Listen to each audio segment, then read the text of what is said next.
ကြလေ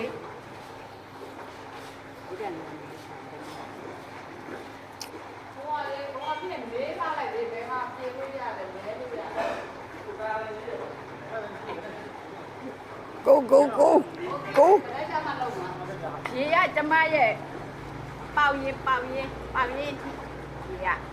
ကျမရဲ့ပေါင်ရင်ထိပါရှင်ကျမတော့ရေမကူးတတ်ပါဘူးရေတော့မကူးတတ်ဘူးရေတော့စော့တတ်ဒီလိုရေစော့တတ်ပါလေ အာဒီပိုင်လုံးကြိုင်မလားမောက်ကောင်လေးဒီမှာခြေတော့ခက် အာကျမ အနေဒါအနေကလေဟိုဘကမြင်နေ ကျမရေမကူးတတ်ဘူးရေတော့စော့တတ်ပါလေ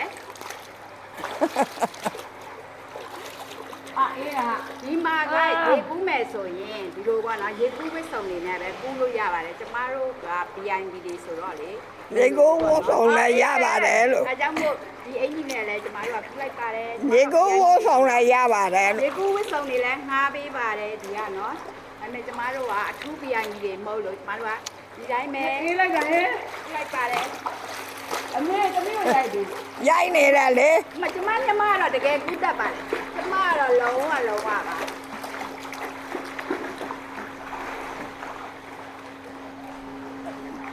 စိတ်လာပဲ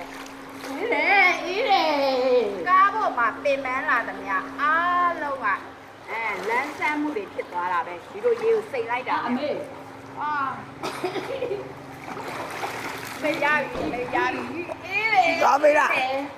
ကိုတော့လာဟိုဘက်နေ မေပိတ်ထားလိုက်တော့မေပိတ်လာအောင် ဟိုဘကိုရမယ်လား ရေပေါ်ဝါဟိုဒါအေးပေါ်ဝါလား ကျမရေလာစော့တာပါ ဟေးအမမောင်လေးဘကောင်းလား ဒါကျမမောင်နေညီမတွေကတော့ကျွမ်းစပီတွေရေကူးနဲ့ညမှာကျွမ်းစပီတွေတော့ စကားကဒီလိုတော့မှာအဲ့အေးနေနေကူလိုက်ကမကူရင်အေးထုတ်ခဲ့လိုက်အဲ့တော့ရေကူး ဘာမဟုတ်